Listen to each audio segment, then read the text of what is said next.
Hello, everyone, and welcome to the Lizard Brains podcast. I'm your host, DJ Allison Drini.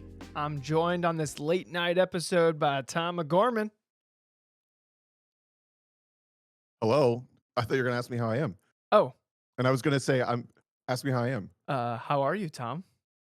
I'm feeling blessed and highly flavored. How about you? What does that even mean? I don't know, but I wanted to say it. You didn't give me a chance to say it. Highly Wait, flavored. no, wait for that. Highly flavored. What is that? Blessed and highly flavored. Okay. What are you How about you? what are you sipping on right there? What is that? I got some hot chocolate. Look, it's got It's got marshmallows in it. marshmallows in it. We're having a campfire episode. Dang. Guys, it's 10 p.m. right now. This is a late episode. This is a very late episode. I'm already sleepy. I got back You're from rubbing your eyes. I know. This might be a 45-minute episode because I'm like, all right, guys, I'm going to upload this and go to bed. You had a big week, though. You did 4 track days this week. Yeah. 4 track days in 6 days. I counted for you, so you didn't have to do the math. Yeah, thank you. I didn't drive on Friday at Gateway. We were just purely focused on Peter. Okay. And so I never drove Gateway. It looked actually pretty fun. Like the oval looked fun. You ever drive Gateway before, Tom? Only the infield. And I mean, have you not driven on an oval before? No.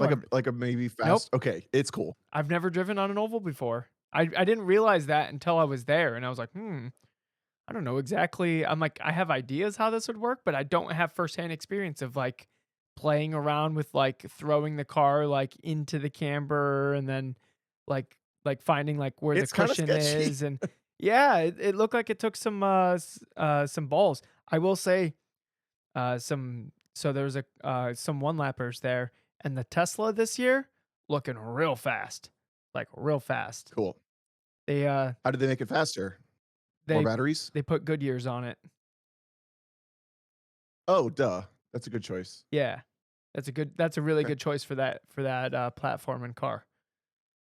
If you lost us, we're talking about One Lap of America, which DJ was practicing for mostly all weekend, And pretty much. and But tonight, because I went to a track And night in America at Pit Race. That's one of the tracks.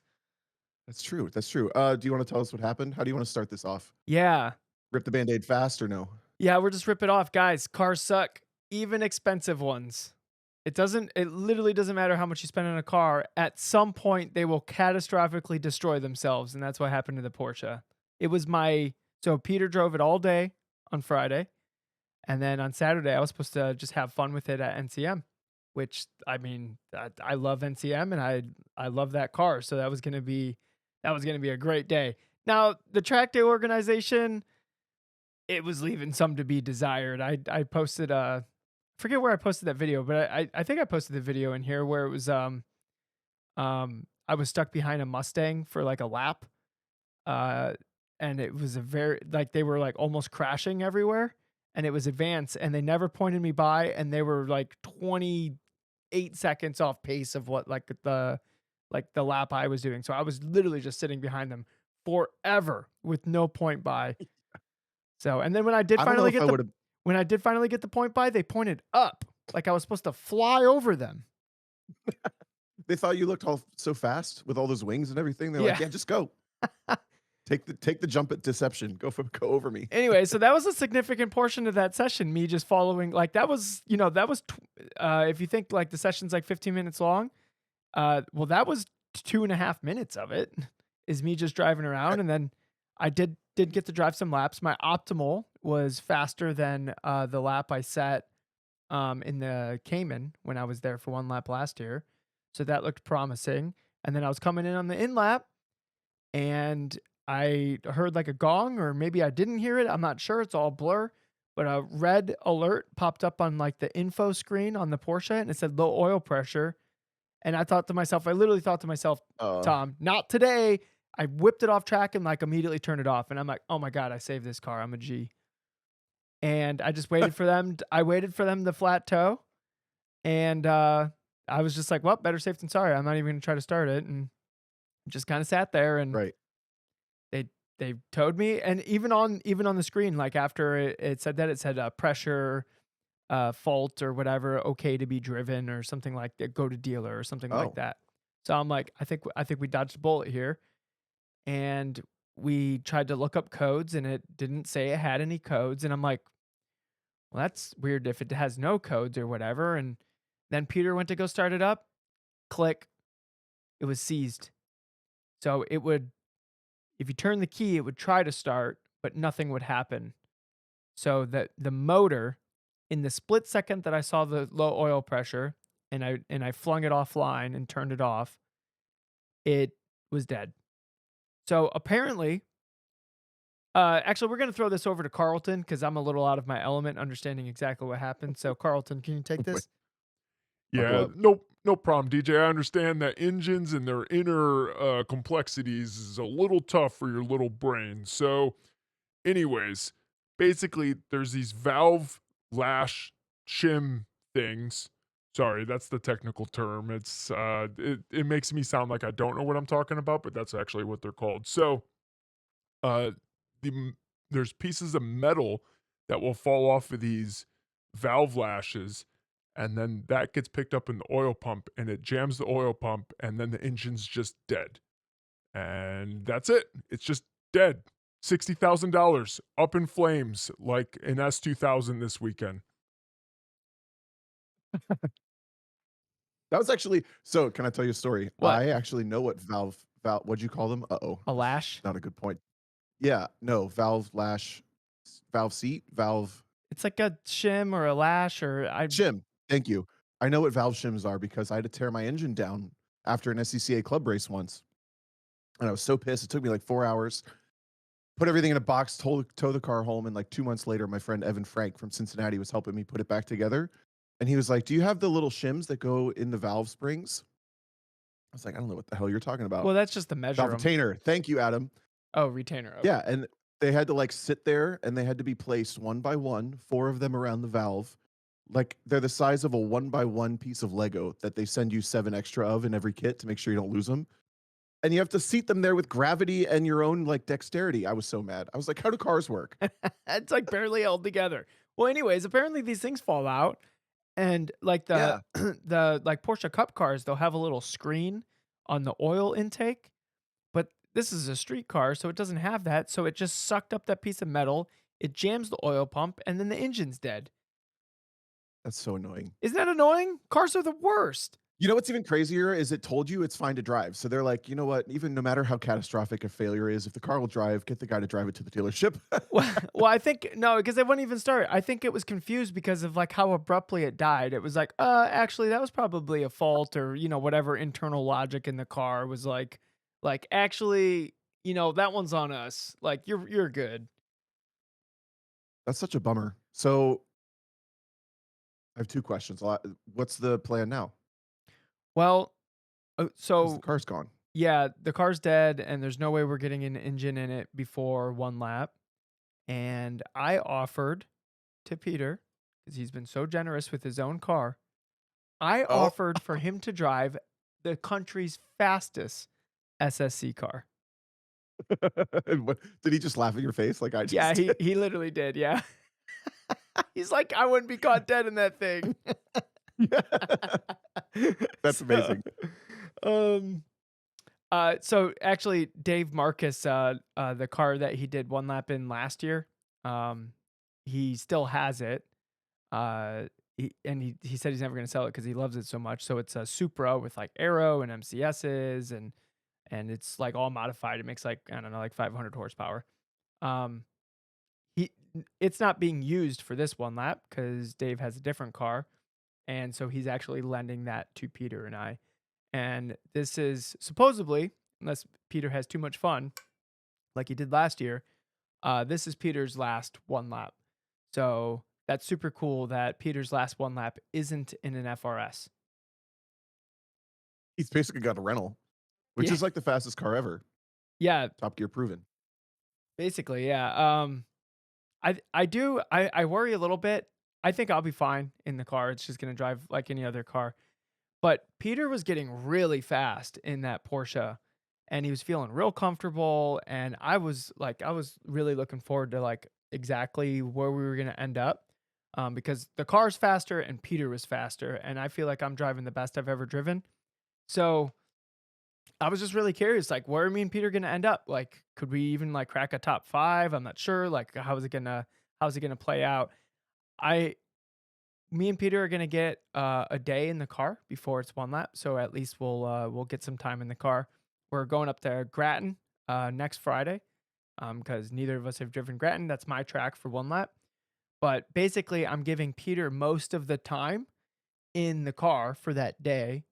And I'm Right. actually going to bring my FRS to learn Grattan, and then I'll do like a session or two in the Supra to kind of like dial in on that racetrack. But most of the day, Peter's going to be driving that Supra, trying to get used to it because Peter's been driving Porsches for I don't know the last at least like the last 4 or 5 6 years. years. Yeah, before that he was driving the Civic, the GLTC car that he gave me. Uh, but before that, it was like Porsches as well. He had an FRS Yeah. at some point, and that's why he doesn't want to Hmm. go into mine because he didn't really like that FRS at all. So yeah, I think there's going to be a little bit of a learning curve, but I mean, Peter's like I said, he's been getting really really fast in that 911, and I honestly think that the 911 is probably trickier to drive than the Supra from what I've experienced in those cars. Those cars seem to be pretty easy to drive. So I've never driven one on track before. I've driven some in autocross setting, uh, but I don't know. Should should be. I don't think it's any slower than the GT3 RS. So I think we really got lucky here. Maybe. Damn, shots fired though. Super guys have it easy. They just drive themselves. You heard it here first. Yep. Easy mode. You just Put it in track yeah. mode. Just mash the pedals. You put it in lane keep and you just freaking mash it. What tires are you gonna run on one lap? Uh, Bridgestones? No. Bridgestones, yeah, for sure. Now, I finally, Tom, I finally won the like the ECS like Bridgestone.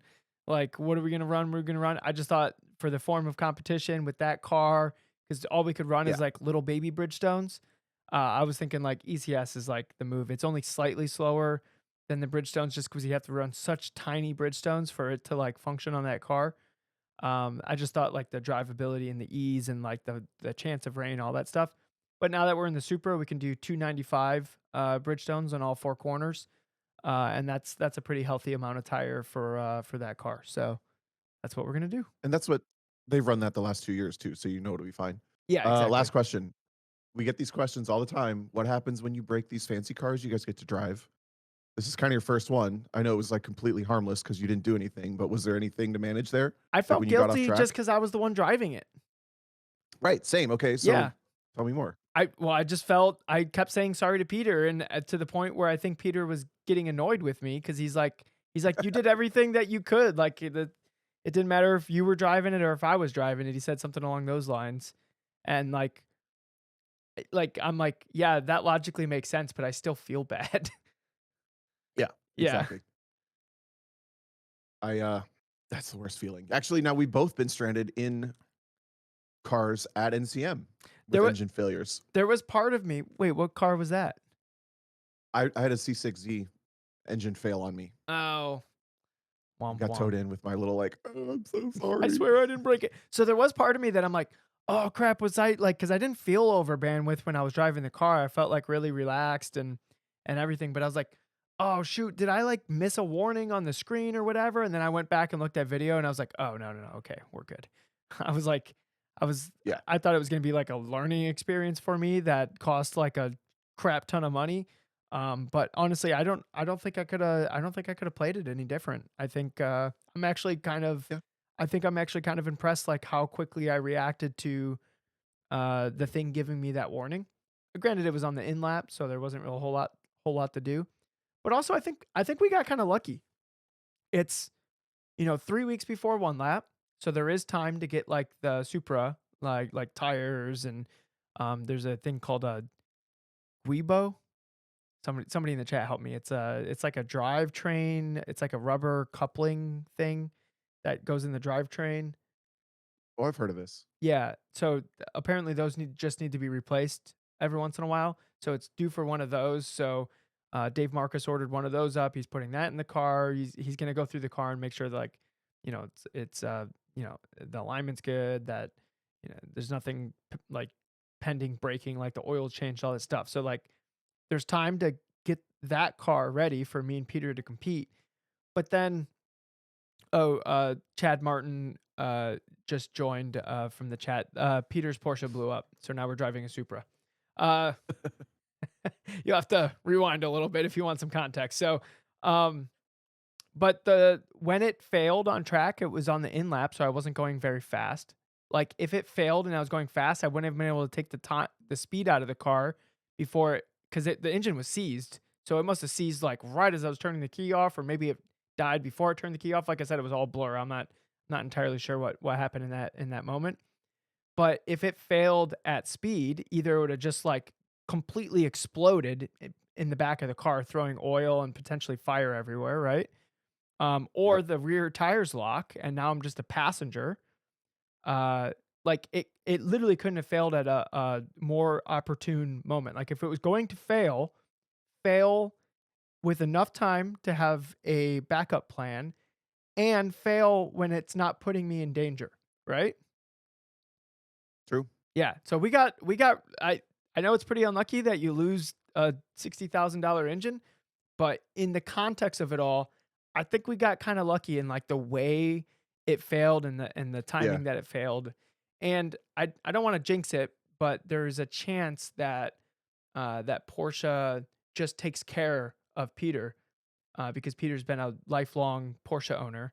And there, even though it's out of warranty, it sounds like there's a chance, and I hope by me saying this doesn't like jinx it in any way, but I don't really believe in that. So, uh, there's a chance that they just goodwill supply an engine to be put in that car again. So I, Then Peter would just have to do one lap next year. you know what? Oh, Yeah. Oh, shucks, Peter. Looks like it's not your one last year yet. oh, Oh, bummer. bummer. So yeah, Well, yeah, yeah. So unfortunate. In- but at least it didn't catch fire, right, Tom? it's true. I had a much more intentional crash, although it wasn't entirely intentional. I got stories about this. You ready? Okay, what's up? So I went to Wisconsin this weekend to visit the town I used to live in up there, which is where ASM is. And Andy was hosting. I went because he was hosting a like customer appreciation welcome party. It's kind of the first like open house maybe for the new shop that he's got, which is like 4 times as big and has 4 lifts in it and stuff. So that's really exciting for him, and it's in the front lawn of the little speedway that we do the events in up there uh, at. So he can literally like open his back gate out from the shop, drive a car across the lawn of the speedway, and then like go and like shake a car down. In theory, like he obviously has some boundaries and stuff, but it was really cool to have all of that like right where it all needs to be, and kind of see how that shop's growing. And as I was talking about coming up like a month ago, we were joking about burning something. We were talking about having a bonfire maybe. And I was like, can we burn Matt's old car? 'Cause Matt Waldbaum just switched over his old chassis to a new chassis. Yeah. And then I was like, oh shit, my car's sitting there. Can we burn my car? So sure enough, we yeah, Kyle at Golden Sands, the shop out front is Andy's now. So the um the car's been sitting at the old shop ever since basically we got it home from me crashing it in 2021. So they've been peeling parts off of it and whatever. And it's basically when we went to go pillage it at this like this weekend, all that was left was the dash, gauge cluster, e-brake handle, and the kill switch. Did you I think pull? those are the 4 things Did we you took pull off the of it. cluster out of it? Did you pull the cluster out of it? I did. Okay, Yeah, because yeah. those are So worth I the mean, actual and then money. and the gas tank. Sorry, the gas tank was still in it. So like it was pillaged to every other S2000 probably has parts from that chassis, either cut off of it and tack welded onto a new car or like whatever it may be, right? We're like, yeah, yeah, we can send this thing out with a Viking funeral. So he pulls it out from the old shop, brings it to the new shop. We spend like 20 or 30 minutes before we burn it, pulling all the little bits and pieces off of it that seem valuable. And then he's got it on this forklift, right? So we're using the forklift to take the gas tank out and the subframe. There was a bent front subframe maybe. And so we're finished, and he raises it up to bring it out, and as he forgets that he's got like momentum going behind the forklift, so he slows down to try to put the car down, and it just like slides off the arms, and it drops on its side, does a half a barrel roll, and then ends up on its other side upside down. And we're all like, "Ah," and no one was filming. I was so mad or so disappointed, but we're all like, "Oh, no." This is just a good example of how disposable cars actually are. Yeah, I felt like we were in one of those giant, like, sandbox experiences. So we flipped it back over and we posed for some photos, and then we just filled it full of campfire and or firewood and old pallets, and it was a fire for, like, 4 hours. There It was was so and we all just, like, hung around it, and it we okay, the weird part about the car burning, you ready for this? Did you know windshields melt? Yes, I know that from NCM 'cause a Lexus caught on fire from its lithium-ion battery, and the windshield was, like, Ooh. gooey and melty. It was actually pretty crazy. Yeah, so the windshield was fully intact other than maybe a crack or 2. It explodes out, and as soon as it can breathe, it all just melts, and the car's covered in this, like, I Gooey. guess it's molten plastic, and then there's, like, shards of extra brittle glass left behind, Oh, like, right around the yeah, yeah, edges. yeah. 'Cause it has, like, a film on it so it doesn't, turn into a million pieces, like, in the car or whatever, right? Right, right, right, and Yeah. then all the weather stripping burned. Weirdly, the wrap didn't burn. We were all kinda speculating that the wrap would catch fire, but it didn't. Yeah, Posting a couple the wrap pictures. actually looks great. I wonder, what Heel Toe thinks about this car being on fire with their logo on it. Yeah, the only thing identifiable It's is the this company's only logo. thing. There's no other logos on it. It's the Heel Toe Fire. Can't even tell what kinda car it is, but you could tell that they sponsored it. Yeah. Okay, so we had I mean, and then before that time, we spent the day driving at Golden Sands, which is I think it's a 3/8 mile speedway. We set up an autocross course and they had their drift cars and autocross cars out. So I got to drive for the first time in anger this year, I would say, because I never got to go fast in this Fields car. That's the only Oh, other that's event I've true. done. Yeah. How did it feel? Did you feel rusty? No, Really? I didn't weirdly. You're a superhero. I don't know how you do I don't that. know. So what's weird, I was going to diagnose this a little bit or dive into this a little bit.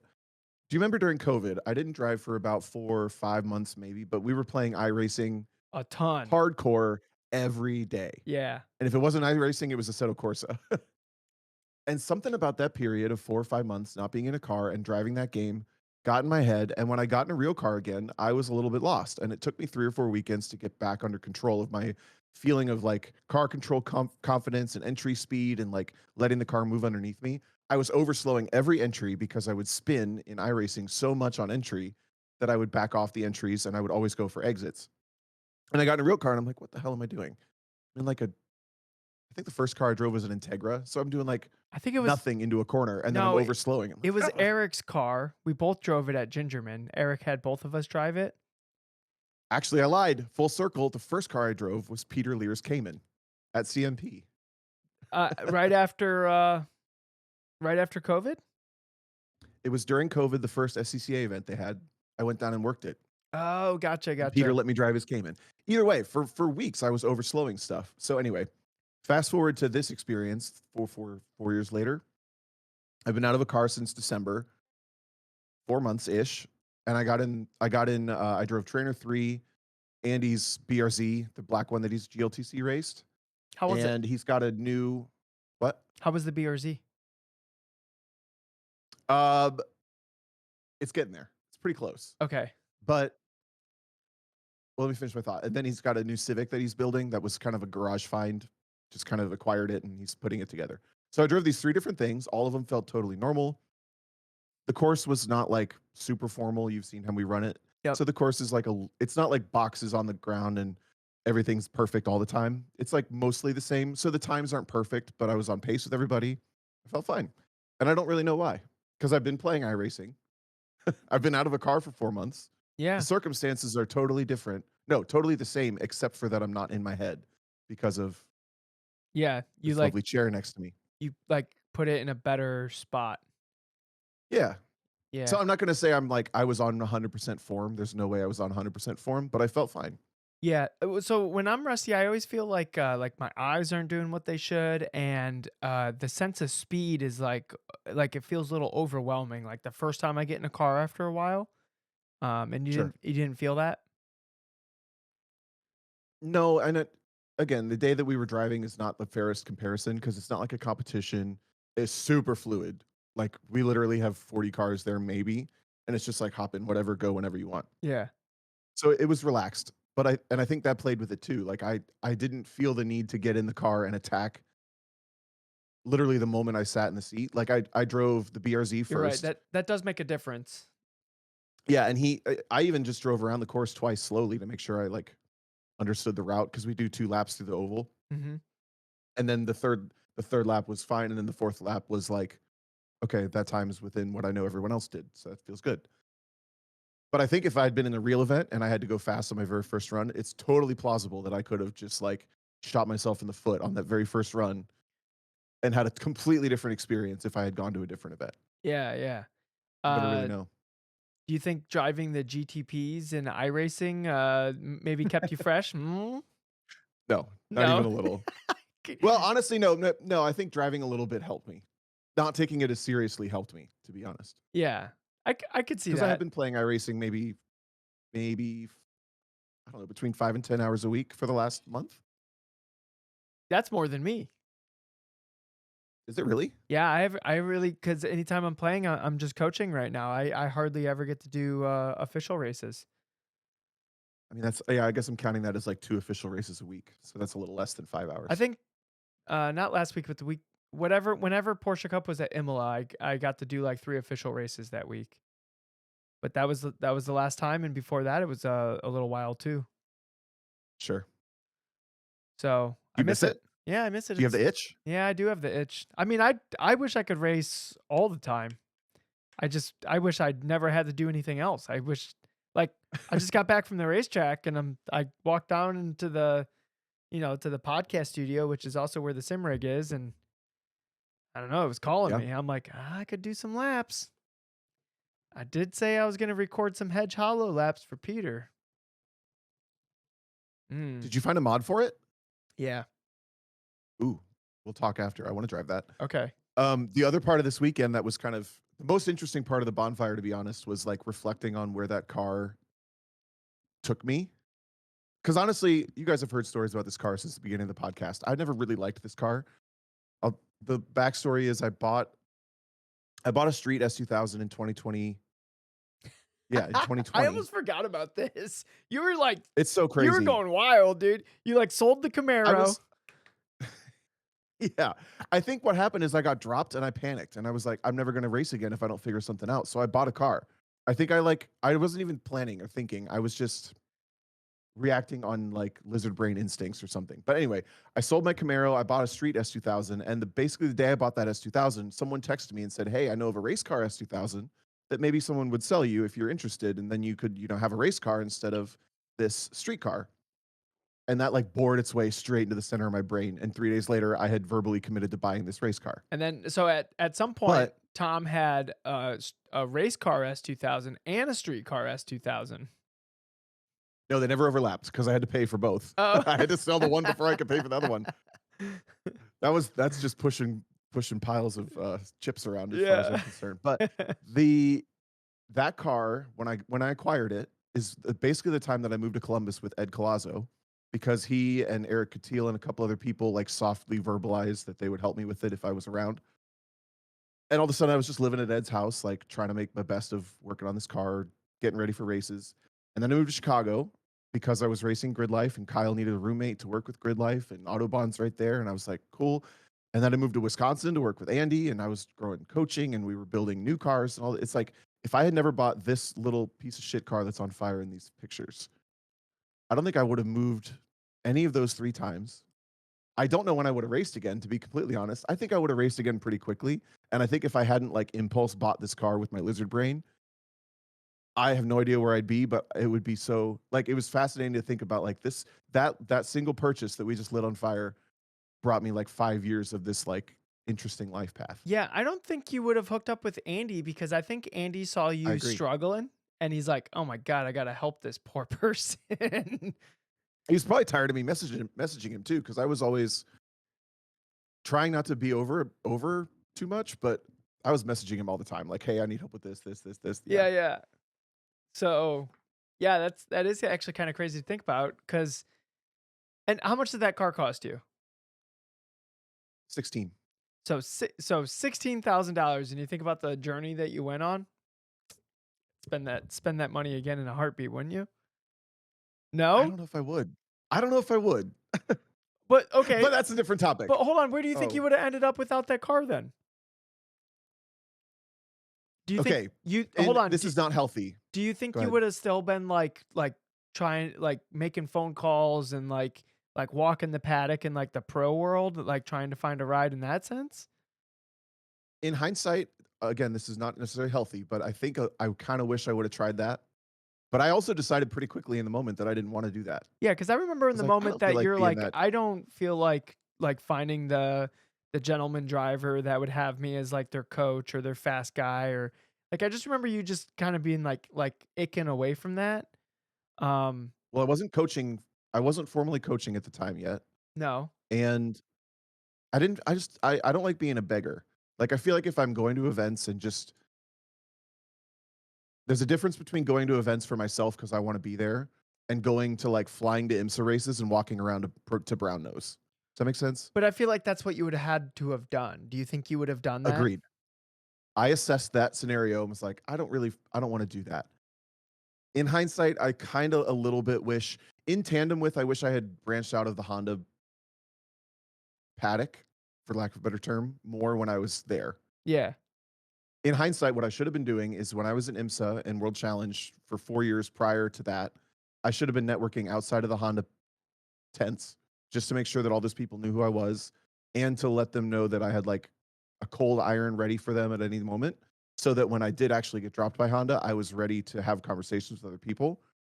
And then I wouldn't have felt so lost and ready to like impulse buy a car to get myself back in the seat rather than having to go through this assessment of like, well, now do I just start going to people and begging? Because I didn't really know anybody. So it Yeah. would have been this kind of, it felt like an inauthentic choice to just like go after that. Yeah, it's almost like the mistake was that you didn't stick your foot in a bunch of doors while you were already inside. Like you Right. were Because I in the thought I was in. building and you just needed to prop some doors open for if any point you like found yourself outside of the building, you had a way back in. And you Yeah. never took the time to rig any of those doors so you could like gain re-entry. And I've since found out that people like what I don't consider myself in this position anymore, but in that position I was in then, it would have been totally normal for me to be calling team owners and telling them that I don't have a ride and telling them that I'm available and telling them that maybe I can do it for a lowered price. Like I should have been quoting people that I cost money to drive. Like I would have handled it very differently, but I didn't know. I it's just doing my best. Yeah.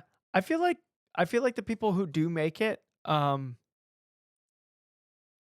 I don't either they have like a really great mentor that like like if you had that where somebody would go to you and be like, "Okay, hey, you know, the Honda journey is over.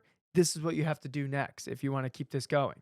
And then like lay it out to you and then like set that path before you and make it like that's just what you do, right? Because you didn't know and it's not like other people are like telling you what to do because then that means there's less rides for them, right? Like these people Right. aren't like everyone's hustling for the limited amount of rides.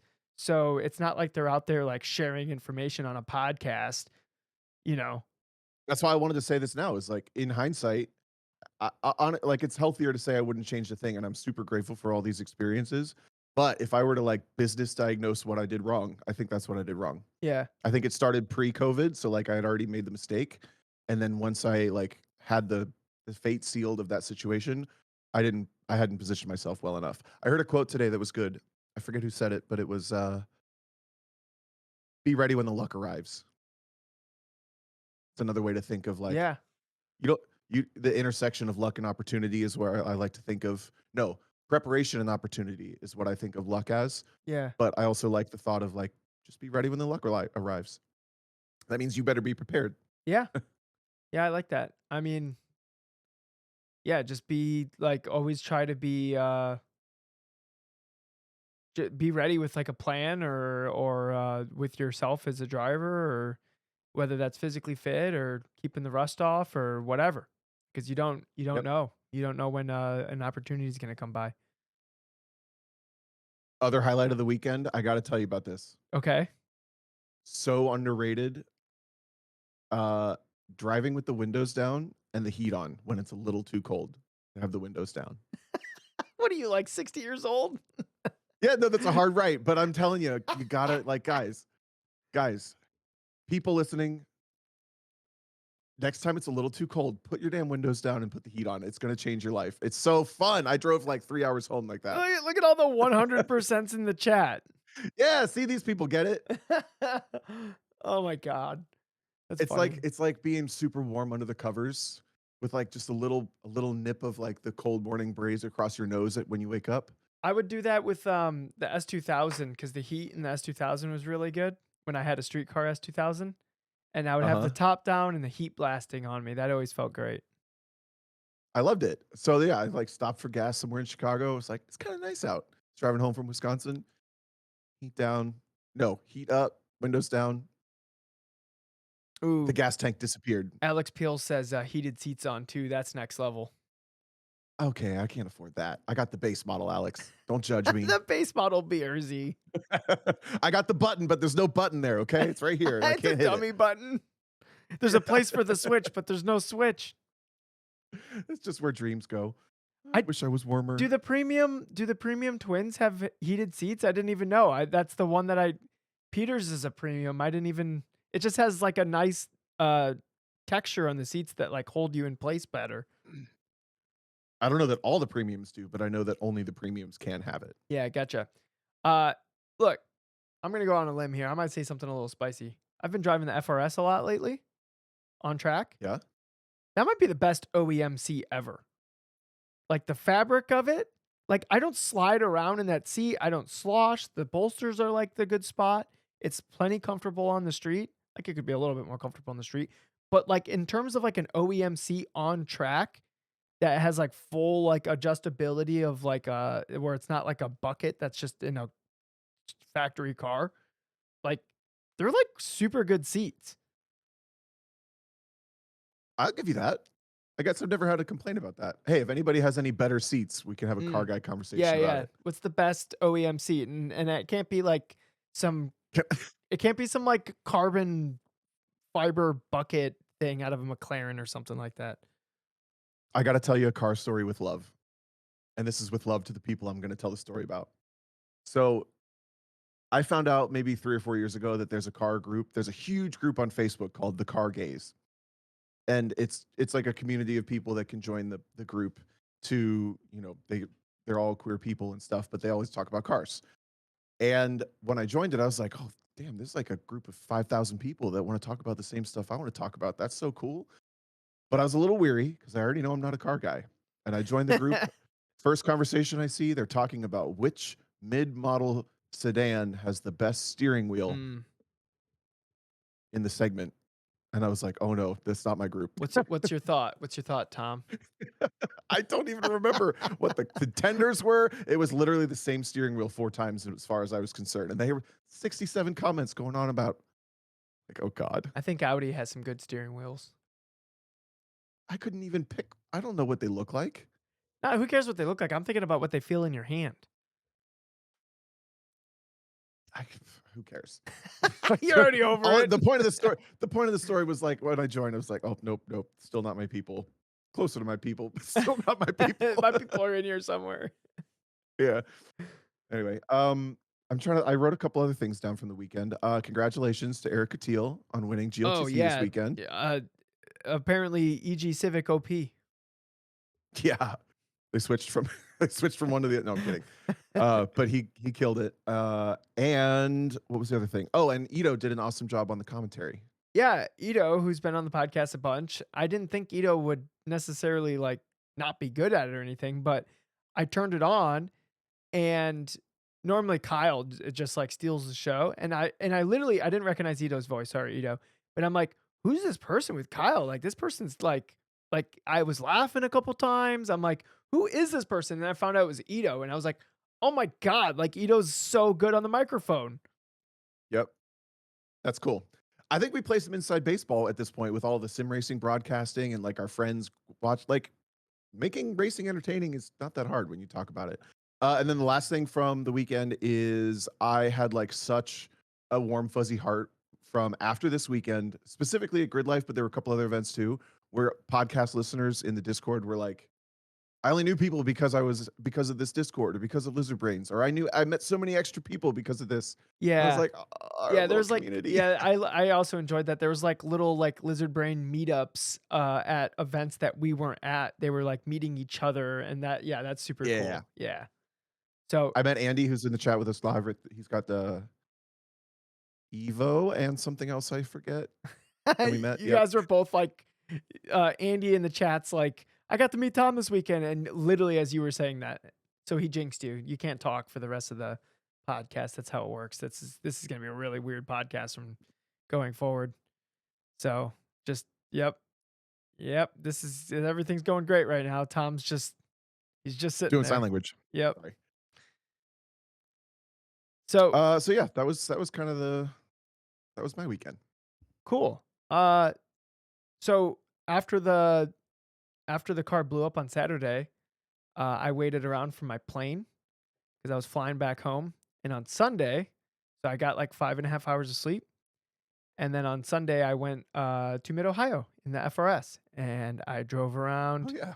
I drove so much because Auto Interest, which is a great HPD organization, uh, when you're an instructor, you can drive in any run group you want except novice.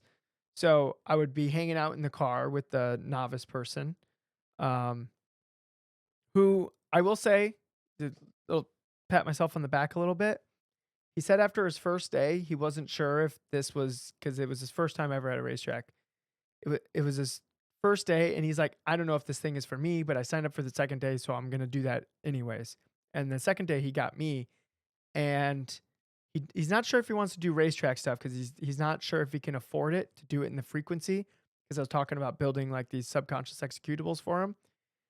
So he's like, I don't think I can afford this to do it in the like the time span that like I can't do it with enough frequency to like actually build any skills. I would just be like having fun. And basically, I laid out before him like what the motorsports journey would look like and what has been rewarding for me because he was telling me I'm not sure if this is my thing or not. And so we were having a conversation uh about what like what is there to get out of this and what do people get out of it and where do you think you'll fall and if you don't align with any of these things then it's probably just to save yourself a bunch of money and then like keep looking for your thing. Maybe this isn't your thing. And it doesn't have to be everybody's thing, right? And when I started talking about the getting better, the building the subconscious programs, uh, he really like drew into that. And then I was talking about how he has to do it with enough frequency to like to actually build those programs. Because if he just does it once a month, once every 2 months, just a handful of times a year, he's not going to be able to build those programs. And what's going to end up happening is he just gets kind of frustrated. So Yeah. so he lives in like the Dayton area, and so he's gonna go to a Cincinnati autocross, and he's gonna see if he likes that. And if he does, then he can do plenty of those. He can afford to go to plenty of autocrosses, just not a track day is in the frequency that he would want to participate in it. So Mhm. where I'm patting myself on the back is this is somebody who didn't think that they liked this, but after a conversation, they see the angle that they would have to approach the hobby at to potentially find enjoyment in this thing that we all love. That's super interesting. I'd be curious if anyone else listening to that had a similar experience where you fell in love some other time than like the moment you were driving. It sounds like he realized that he could find ways to love it, even though there were moments about the driving that he was still apprehensive. Is I that think right? I think he just felt like really like overwhelmed and like Yeah, yeah. had the feeling that like I'm not good at this or whatever. You know how like some and I don't know if this was the case and I don't and if his first day instructor is listening to this, I maybe it's just good feedback, but it sounded like he was overwhelmed and didn't feel like he was good at it and he wasn't having fun at it because of all like the things that were being pointed out and whatever. Which, by the way, shout out to the auto interests like coaching system or instructor system for them to even have made you communicate with his previous instructor to know that. Right. So Most organizations don't really do that. I think the like I said, auto interest is like one of the greats. That Yeah, like yeah. they're super Okay, good. so my question was gonna be, do you feel like it's possible now that you did, do you feel like it's possible to spook someone from this hobby by sharing either too much information or too real of information too early with them? Yeah, absolutely. So I do too. when I was in the car, he was really like hesitant to touch the curbs. And I went on this big, like passionate speech about how the curbs around mid Ohio and their bzzzt are like the most rewarding curbs ever. And we have to run over the curbs because if we're not running over the curbs, what are we even doing here? And he ran over a curb and I turned to him, I went, huh? And he goes, all right, yeah, that was pretty fun. And I'm like, now we're hitting all the curbs, right? And then so like we were just like we weren't going fast and we weren't like doing anything. But the important thing is that we were having fun on a racetrack, and that's what an HPDE is about. So now the guy who wasn't sure he was going to do this thing is having fun in his car on a racetrack. And there was a couple times where I had to like catch him from like throwing his car off a racetrack or whatever, where I go, break, break, break, break, break, break, and then Yeah, he's like, sure. oh yeah, I kind of forgot about that or whatever, right? But like I was like cheering for him and like hooting and hollering and having a good time and my enthusiasm for driving was contagious to this person, right? So like it Yep. made him want to figure out where like if there is a place for him in this. I've definitely felt in conversations off track that I need to manage the amount of information I'm giving the person, or I need to manage like the brutality of what I'm gonna say, Yeah. specifically when it comes to like pro racing. It's like sometimes the person doesn't want to hear, well, really all it takes is money. And if you have that, you're fine. And like some people are so excited and like they don't need to hear that for another couple of events. And they don't need to hear it from me right now. But I'm trying to think of a time where I maybe overloaded somebody um while in the car with them, or like realized that the only one I can think of is our friend Brian Narby. We went to an auto interest day and he had his Cayman. And just because we knew each other, they paired me up with him to be his first instructor. And he'd been on track before, but barely. And I started like way high. I think I've told this story before, but I started like way too high level for him. He needed like, this is the direction of turn that's coming. There's a corner worker station on your left or right that you should look at. Like we were way entry level for the first session. And I just started off like, okay, we think we can break it like the two for this. Okay. Like I just started way too high. Yeah. And I could imagine somebody getting an instructor like that be like, "What the hell are you talking about?" Yeah, I think But it sounded like you had really good rapport with this guy with the way you were trying to, like, get him to drive and stuff. yeah, and then and like just like a little uh some like perspective of how it went. So like the first time we were driving around, we're just buzzing curbs and laughing and like goofing around. And by the last time we were on track together, I'm having him uh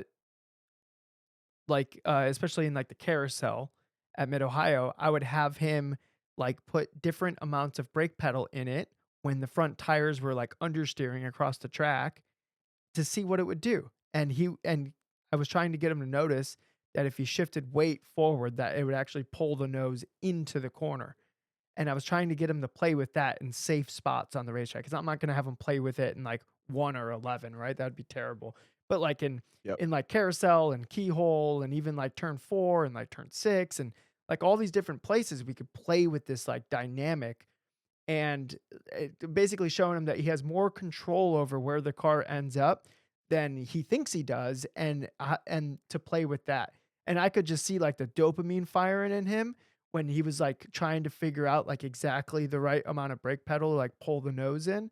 And that's why I was like, this like we he might have legs in this hobby if something like that was like shooting off dopamine, right?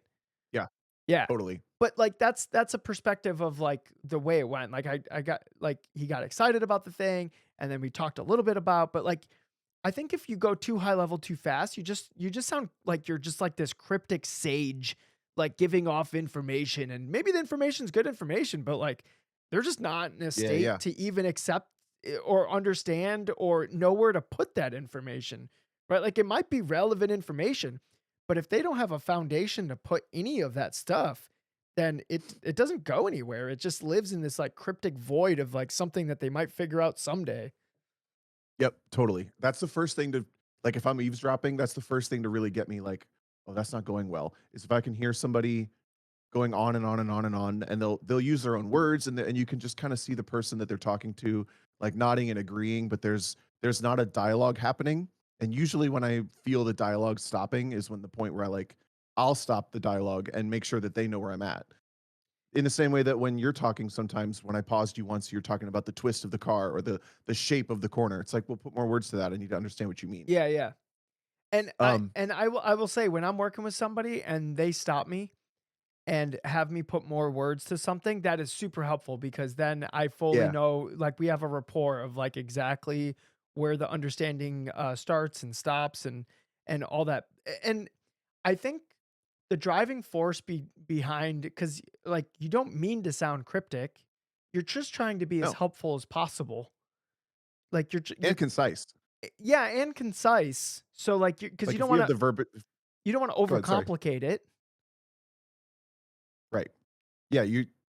If we have a word for it, sometimes we'll throw it out, and it saves us time because describing understeer is 17 more words if you don't know what that is. But we'll get going and da, da, da, da. Actually, real quick pivot. We were talking about this, and it'll get back to the driving thing. But we were talking about drivers meetings earlier today. Just DJ and I texting because I did a volunteer Humane Society training session last night, and it was 2 hours. I promise we'll get back to driving, but it was a 2 hour presentation.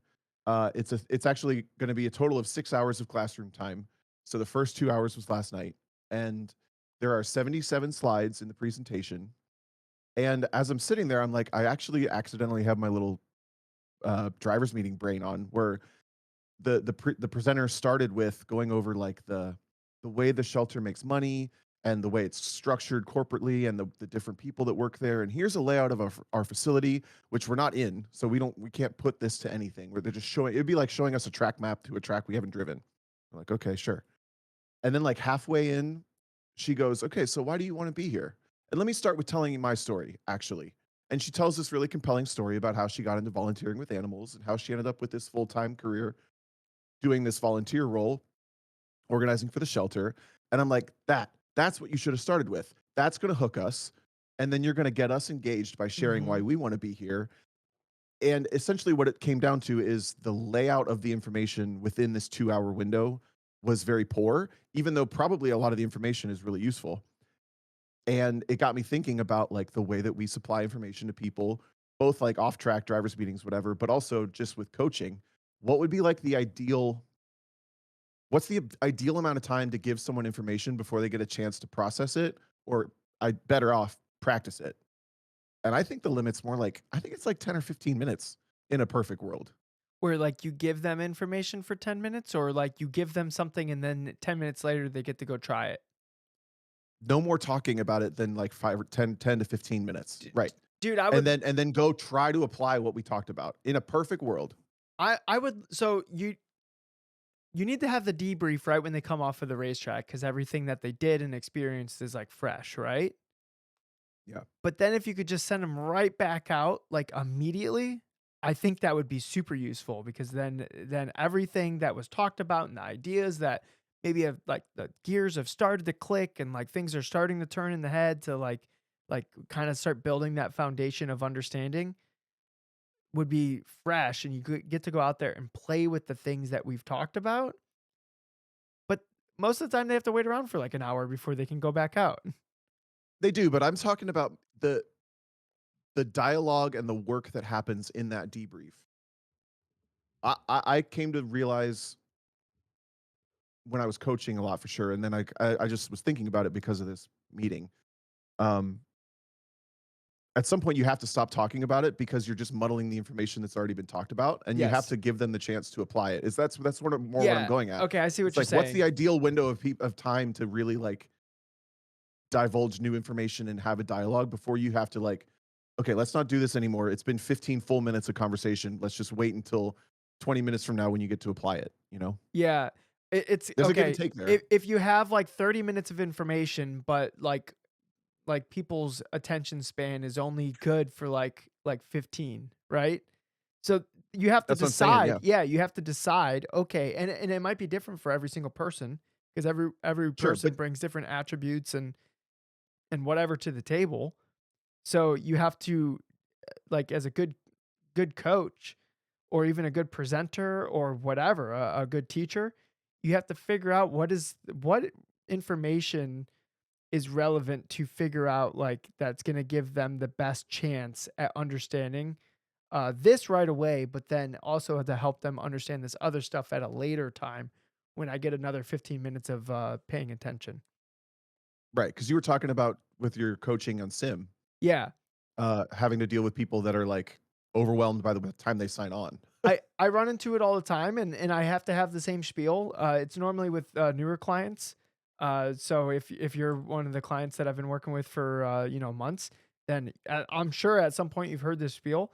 But a lot of times what will happen is I'll assign homework, and I would say maybe, like, half of the people I work with, they don't touch the sim until, like, right before our session. So they'll hop on, like, an hour, hour and a half before, like, our scheduled time to go over whatever we're gonna go over, and they'll put in laps on that car track combo, and then I give them a call in Discord, and then they answer, and they've already been concentrating on this thing for an hour, hour and a half, and now they're supposed to do it for another hour, and while I'm throwing new things at them and trying to get them to they have to concentrate hard for, like, 2.5 hours. You're not gonna get anything out of that. So the spiel that I always give is when you sit down on the sim rig, you got like 15, 20 minutes of whoop ass. That's about it, right? Because then after that, like, your focus is diminished. It's not gonna be as potent as it was in that first, like, 15, 20 minutes. So, Yeah, your brain's all clogged up with glutamate. yeah, I think that is actually isn't that a good that's a throwback to that video that you were talking about, right? This decision making, yeah. Decision Yeah. making, the chemical process in your brain leaves glutamate, which takes time to bleed away. I might be getting this wrong, but it takes time to get out of your system, and the more of it's up there, the harder decisions are to make. Basically, the spiel that I give is if we jumped on the sim every day, and I'm not saying we need to binge it, when it's not like 2 hours a day, but if we just got on the thing for, uh, 15 minutes a day, so you just pick some time in the morning, then 1, you're not getting rusty, so that super potent 15, 20-minute focus isn't knocking off rust. The rust is not there because you just sim raced like the last, like 10 days in a row. You're not rusty. When you hop on, you're actively working on the things that have been identified as low-hanging fruit. That way, like, because we're using that potent focus, those things get solved and they get figured out. But if we're wasting that potent focus on knocking off rust, then we don't improve. And it honestly, it just gets frustrating for the person because they're like, what the heck? I'm putting in all this time and I'm not getting any better. That's not how getting better works. It's repetition over time, not a single, oh, I want to be good at this right now. That's not how it works. It has to be a dedicated effort over time and it has to be consistent. Right. And I think being aware of that from the like Kyle commented, this is good for taking notes next weekend. I'm instructing for the first time at Blackhawk Farms. I think being able to gauge your dialogue, that's like a trump card in instructing, consulting, coaching, all of that stuff. Yeah. Because information is one thing, but communication is like a completely different thing. Uh, Chad from the Tesla team for one lap said I had a driver's meeting where they took no joke 30 minutes uh, of each instructor giving a 2 to 3 minute self intro. Man, that was painful. Oh Ooh. my god, my skin's crawling from that already.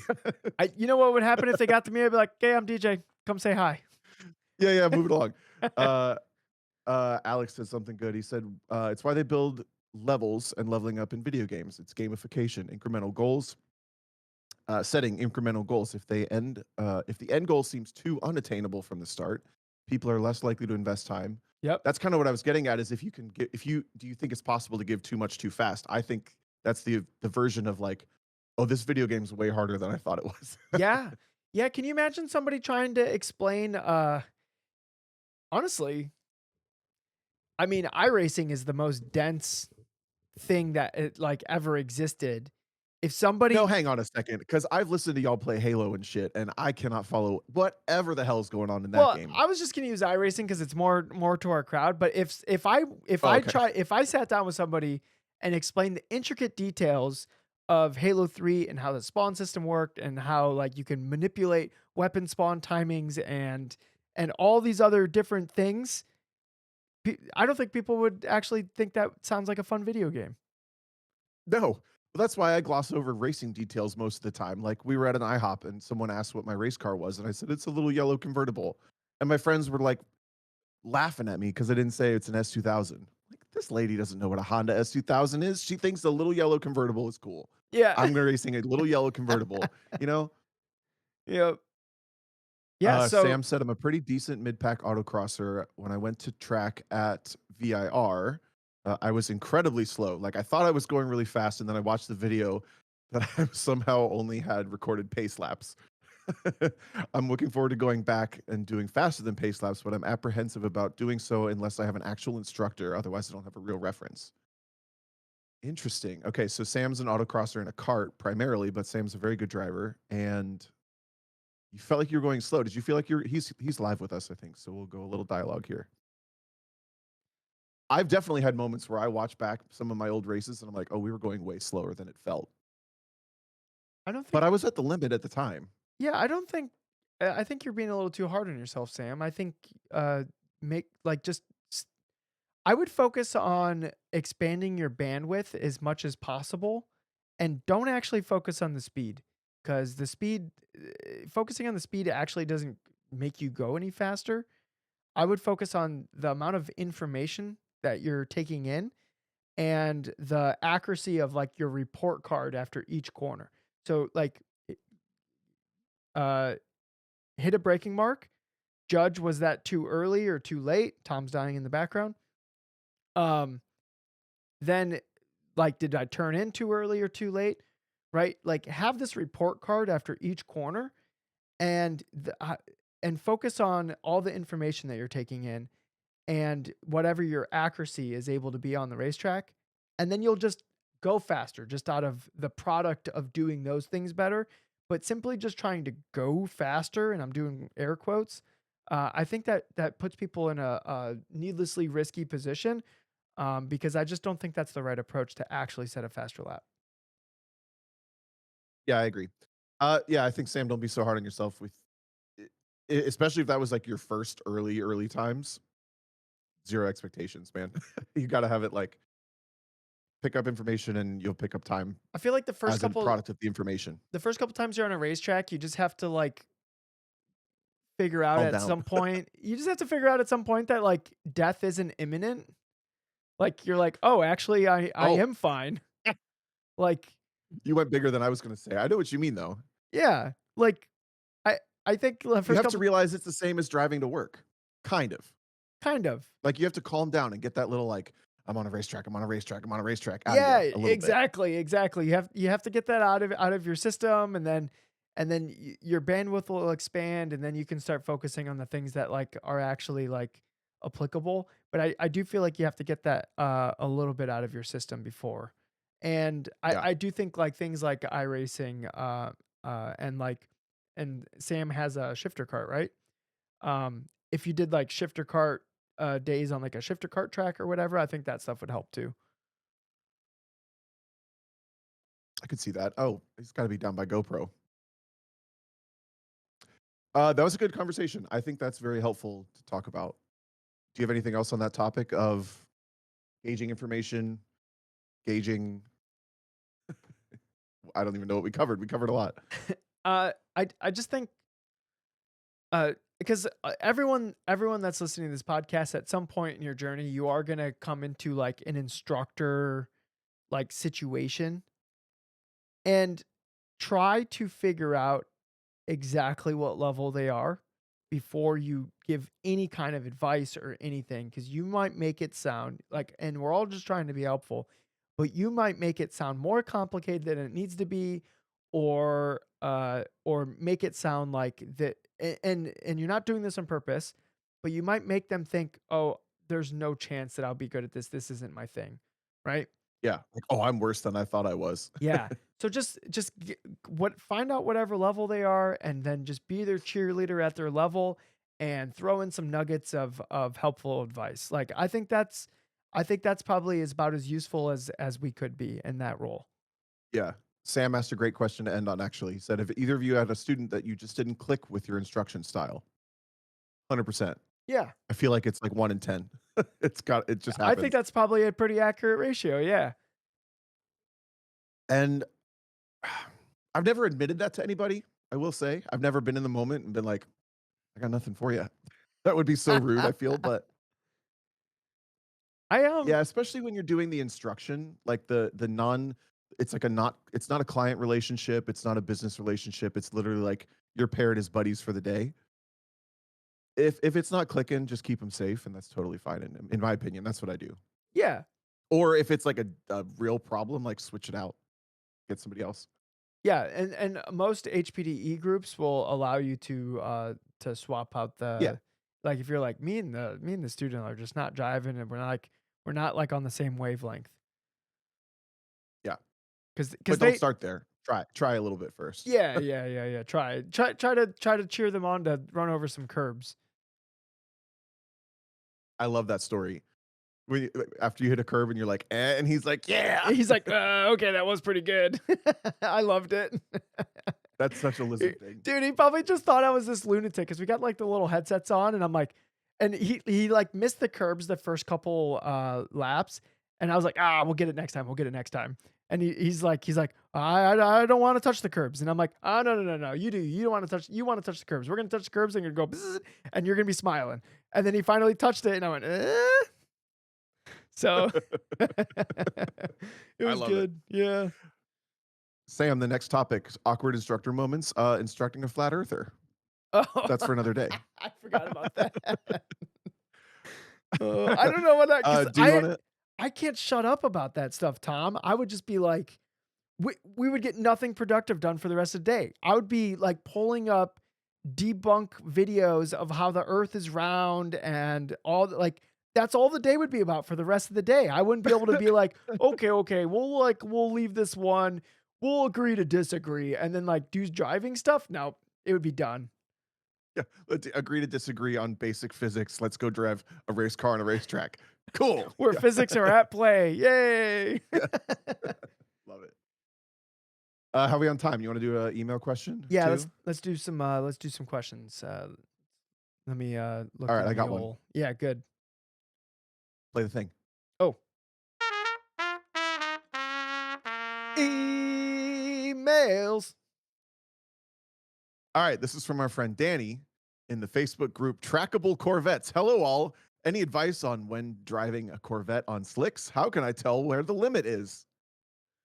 I saw this on Facebook today. Is that actually in in the questions? I had to, yeah, because you know it. You sent it to us, and I had to read it out loud.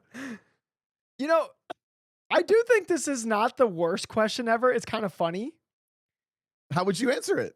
but how do you tell somebody when they're at the limit or not? Right? And I think there's different ways that you can explain this and stuff, but everyone I think the reason why this is such a difficult thing to answer is because everyone feels the limit or perceives it or understands it in like a slightly different way. Yeah. So, Well, let me try this. Okay, my first thought when the car stops doing what you want. ooh, ooh, Can it that's be that so simple? simple. That's so simple. I love it. Does that not work for anybody in the chat? You're driving over the limit when the car stops doing what you want. Yeah. I think So, that's a fair way to say it. That's super simple. and then when it's on the edge of doing what you want, that's how you know you're riding the limit correctly. Right. Yeah.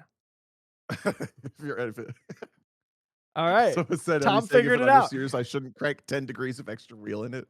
Uh, I don't think it can be that simple. Like, that person needs a little bit more help than when No, the that's car it. stops doing what you want. But You should comment on that that's pretty Facebook good. post. You should comment on the Facebook post. You got it. You All just right. saved this I'm gonna person go solve on their solve all this man's on their problems. slicks. You know what? What makes that question And if this person's listening to podcasts, like, we're just having fun, I'm sorry. But Welcome. Yeah. yeah, welcome. I think what makes that question entertaining is the fact that it has slicks, like, on slicks, and it's like, you could just say on tires. Like, it does nothing changes because you're on slicks or snow tires, right? Like, the limit's Yeah. the limit. It's not any different. Maybe the auditory cues might be a little bit different, but, like, they're still there. Yeah, I saw some debate about this in when we were talking about it in the group, and a couple people were talking about when the car goes quote unquote light, which I kind of agree, but it's not when the car goes light, it's when the feeling in the wheel goes light. And I don't think I like paying attention to that as much as like that's a little bit too granular of a detail for me. I'd rather focus on weight and momentum and bigger a little bigger picture than granular like unless that person asks questions and we get there. I don't need to go into the granular details of what are your hands doing on the steering wheel W in that moment. You but shouldn't even be thinking about yeah, that. because I you're not thinking about that when the car's at the limit and No, gliding around. no. So, like, why does that how would that help somebody that's trying to figure out, like, what the limit actually feels like? Yeah, I don't know. Yeah. I had to ask that because it was a funny question you sent earlier today. Yeah. We probably have real ones too. Okay. Let me pull up the pinned, questions here. All right. What are this one's from David Best. What are some of the most unintuitive or counterintuitive corners that you can think Ooh, of? Corners where conventional knowledge either does not apply or actually works against you. For example, instances where you might want to deliberately avoid maximum tire load. Early on my development, I used to think that there must be some sort of specific secret trick to many corners in order to be fast. But the more time I spend driving, the more I feel like driving the car slash tires is all that matters 99% of the time. There must be some expectation or exception somewhere, right? fun question. I love shit like this. All right, what are the most unintuitive or counterintuitive corners you can think of? I My think first ones are all at NCM. That track's the least intuitive track, I think. you think so? I felt like it was pretty intuitive. What is unintuitive about it? I think turn two. Sorry if this is like you've never been to NCM, but we're gonna dork out about one of our favorite tracks. I think turn two is less intuitive than you think because you turn in earlier than most people realize, and it's not a late apex; it's like an early apex. I think turn 7 and 8 of all the corners on NCM that lose the most people the most time, turn 7 into turn 8 is the singular like hardest one to get people to understand because yeah they all go slower in the big high speed corners that are scary, totally understandable, but that little dive through turn 7 up to turn 8, people lose seconds there sometime and they think they're on the limit and they think they're doing fine and they don't have it. I think that the sinkhole corners because they're like sweepers or skid pads, those are super counterintuitive. People want to make them big and sweepy. And even the S's, I think people get confused about what to do with the S's because there's curb jumps and rhythms and stuff there. Yeah. I think NCM's hard, but that's an easy answer because it's the hardest track. I think NCM is a very tough track to put a lap together. But I'm thinking of a counterintuitive where it's like you don't drive like the maximum radius or uh, like for the one that sticks out to me is like turn 17 at Sebring. Uh because you you're not actually hitting the apex because there's a big bump there. You're like a little bit off of where like the most inside of the track would be in that instance. And I think I think like the basically the path through that corner is counterintuitive because of the bumps that exist. Okay. So that's kind of counterintuitive. Um, I think like it's intuitive to me, but I see a lot of people mess it up. Is turn 4 at Mid Ohio, where you actually like don't set up for turn Yeah. 5 at all. I see people mess that up a lot. So that must be counterintuitive because I think everyone's inclination when they go there for the first time is they set up for turn 5, which is madness, where you're kind of you're driving over the hill, like next to uh, it's where like Spectator Hill is. It's like the arena section or whatever of Mid Ohio, and people set up for five, even though it doesn't really go onto a straightaway, but they'll set up for it. But you don't need to because the hill catches the front of your car. Yep. I would throw. Oh, I just lost it. Laguna Seca, the hairpin in there. People want to like do a big diamond on the entry and get a runoff, but you just drive to the apex and keep it there. I think a lot of the counterintuitive corners are maybe not all of them, but a lot of them are where you cut distance on entry in places that your race car driver brain tells you to go outside, inside, outside. Where you can spend a lot more time inside than you realize to save distance. I think I'm like trying to think of like these counterintuitive corners, and I think like a lot of the times it's it might feel counterintuitive because you don't have like the tool in your tool belt yet. I'm thinking of Yeah. like oak tree, where like you're using just enough brake to stay on the racetrack, barely, like on entry, which is like the same of like turn 5 and 6 at Gingerman. Where like on entry, you're using just enough brake to barely stay on the racetrack. And that's counterintuitive, or at least it feels weird. It's like opposite of normally how you use the brakes. Cause at least for me, because like the way I want to use the brakes is I use the brakes to like pull the car toward the apex.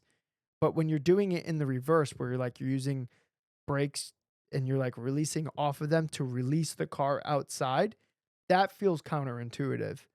Um, but like that's what's fast through those types of corners. And there's a bunch of other corners that are like Oak Tree or like turn 5 and turn 6 at Gingerman, where you're actually releasing off the brake to allow the car to move to the outside. Um, and Yeah. when you see like after you figure out and you get some like you get that type of braking turned into a subconscious executable, you start seeing those corners more and more and more. And it's a tool in your tool belt. Like now it's not counterintuitive. It's just, that's the way this corner goes.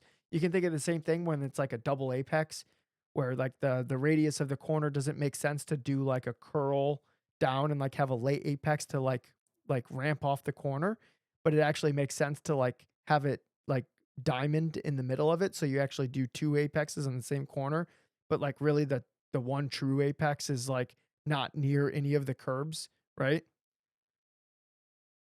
Yeah. Like Yeah, I'm with you. like keyhole I at Mid think Ohio. Like you like to me that corner works best when you double apex it. yeah, I agree. We're struggling to come up with counterintuitive corners. If you've been caught off by these, tell us what it is. Maybe we can like enlighten people on it. I think the last track that threw me off completely was Heartland Park, which is closed now, unfortunately. But there was a sequence of S's in the second half of the lap that I read the same way that I read Mid Ohio S's, which was a combination of which entries and exits to sacrifice and attack. And I just got it opposite wrong. Like every attack that I needed to make should have been a sacrifice, and every opposite that every sacrifice I made needed to be an attack. And I was like 9/10 off Andy the first time we went there, and I was like, "What the hell am I doing?" So we looked at the data in the video, and I had just interpreted those all wrong. And to me, obviously the track's closed, so it doesn't matter anymore. But it was all about reading where the opportunity to attack for speed through the S's was by giving up a little bit more. What was that? Oh, it's a cat. Hello. Hi, Wednesday. Does that mean it's time to wrap up? She goes, it's time for bed. I think she hasn't been fed because normally she's not this Oh. pushy. Anyway, yeah, it was reading S's. So I think I could see people being like pit race S's or Mid Ohio S's or insert S's. That could be a little bit tricky too. Yeah, But there's no perfect pattern for that. It's about finding the combination of attack and compromise, like entries, exits, to make sure that you get the best run out. what are the ultimately. symptoms of a counterintuitive corner? I think when it's like off camber or elevation comes Yep. into play, or maybe like a track surface, like the bumps on Sebring, like those are the things that make something counterintuitive. Where it's like uh you know you have to be a little bit more creative in how you're using the racetrack. Agreed. But I think the more times you see stuff like that and like you're clever once in this way, then it's a little easier to be clever in the next way. It just like comes with Totally. experience. I think that's why we're struggling with a specific answer. 'Cause we're maybe a little too educated on reading I think I've seen too many the particular corners. tracks we know. Yeah, Yeah, yeah. I've seen too many corners at this point. Thanks, iRacing. Until we find the one on some other track you've never driven yet. Oh, let me think of a corner that always throws me for a loop. Uh, A loop de loop? I think turn 1 at Gateway is, counterintuitive. It it makes you think that you're leaving time behind, and then the moment you always think you're leaving time behind, and then at some point, you're flying off the racetrack. And also, there's a wall right out on the outside of turn 1, so you're just hitting a wall, basically. I think Yeah, I don't like that. turn 1 at Gateway, and I hope there's a lot of one lap people listening to this, 'cause I really don't wanna see somebody, mess up their car, but it baits you into thinking, there's more time there. There's more time there." It always feels like there's more time there until you're hitting a wall. It's like Yeah, it's the weirdest corner ever. Go drive it in iRacing. You'll totally understand what I'm talking about. It's, yeah, it is an iRacing. yeah, it's a very, very weird entry to a corner, and because it's so wide, it always feels like you're leaving time on the table. I think anytime you're on a roval and you're diving from the banking into the infield is a very unique challenge. We had that at Homestead. I never got to drive fast enough to figure it out, but Daytona, that like turn 1 is pretty tricky. Yeah, because it's The normally, hardest like, corner on the bending. track. It's normally bending in. It's never like a straight line because you have to get off the oval, so it's like Yep. you're on the brakes probably as you're leaving the oval, so you're, like, bending it in. So it's not as simple as, like VIR turn 1. You brake at, like, the 3 board, you have the correct momentum when by the time you get to the apex, right? Yep. But that's just because 'cause you're on the brakes until you start to, like, twist the wheel into the corner, right? It It's that with same dynamic you were talking about with Gingerman turn 5 and 6 or Yeah. VIR Hope Tree. Yes, exactly, but it's at a much higher speed with much higher consequences where you're braking just enough to barely stay on the racetrack. Right. But Cool. the distances are so much larger, so it's harder to gauge what the actual like, the amount you're braking, like, way like, 300 feet back, it determines whether you actually, like, maximize that corner or you, like, went off and hit a wall. I think I just lost it. Shoot. I read a comment and I lost it right away. Break. Oh, this the irony of all of these we're describing these types of corners is you want to brake later and later and carry more speed in, carry more speed in. And if you just brake a little bit lighter and a little bit earlier and you just roll really confident right under the limit speed, it's going to be faster anyway. Most of the time, yeah. Most likely anyway. Yeah. I mean, especially in, like, a format of competition like 1 lap where it's, Yeah. yeah, because you don't you Dude, at just Nashville in the Corvette, I came off the banking on the second or third lap and I slung that thing down over the thing and it like bump landed and then it hiked over on the right rear and I slid at like 30 degrees for a long time. did you think In the session, I have it on video. I'll send did it you to you. Yeah. pucker? Yeah. Because I thought it wasn't going to come back. Those Corvettes, once they step like that and they Yeah, go yeah. up and then over and around, I'm like, and then it put me right at the entry. And you're like, "Oh, yeah, on purpose." No, no, it's in the vlog. I'll send it to you, but it's in the ASM vlog of Nashville Super Speedway from 2022. It was scary. Luckily, there's no walls there, though. Yeah. What are you doing Stupid this weekend? stupid walls. This weekend, I'm going to my nephew's birthday party in Michigan, and then while I'm in Fun. Michigan, I'm gonna go to Gingerman again. Sick. I was thinking of coming. Are you guys going up Saturday? We planned this off air, but Yeah, I'm gonna get a hotel if you wanna have a place to sleep, I'll get a hotel with 2 beds. okay. Let's plan this out because I'm either going to Cincinnati for Easter with my family, but if it's more than a day trip to Gingerman, meaning I don't drive up Sunday and come back Sunday, I'm going to Gingerman. Well, I would be, at Gingerman, like, around, like, 7-ish o'clock on Saturday night. Okay. All right. Well, maybe we'll have a informal Lizard Brains meetup at Gingerman this weekend. Yeah, What's the event? It's 3 balls. I think they GPS. 3 balls. Oh. I think they have a couple more spots open. The last time I looked, so you could sign up. We're just gonna be there on Sunday. So Cool. cool. I don't think I Yeah, have anything else going on that's the this week. show. Yeah, I don't think we have anything else going on. I gotta keep this racetrack driving streak up. I feel like I've been driving so much lately. You're killing it. I I think you've already successfully deterred any sort of rust or off season, I don't like completely fine. I want to see how many seasons in a row I can go not having off season rust. Then Yeah. then we get to unlock the true potential of DJ. You're gonna be diamond plated. Just Ain't no rust here. yeah. Diamond. You ever see a rusty diamond? Yeah, I'm looking forward to this year. I think I expect that I'll be competing and driving well. So all That's right. awesome. You're killing it. You ready Wrap to it up. ready to wrap it? 11:25 p.m. Okay. Woo. All right. Going to bed. DJ, you gotta go feed that damn cat. She deserves her dinner. She's like, ow. But I love your hair and I hope you win.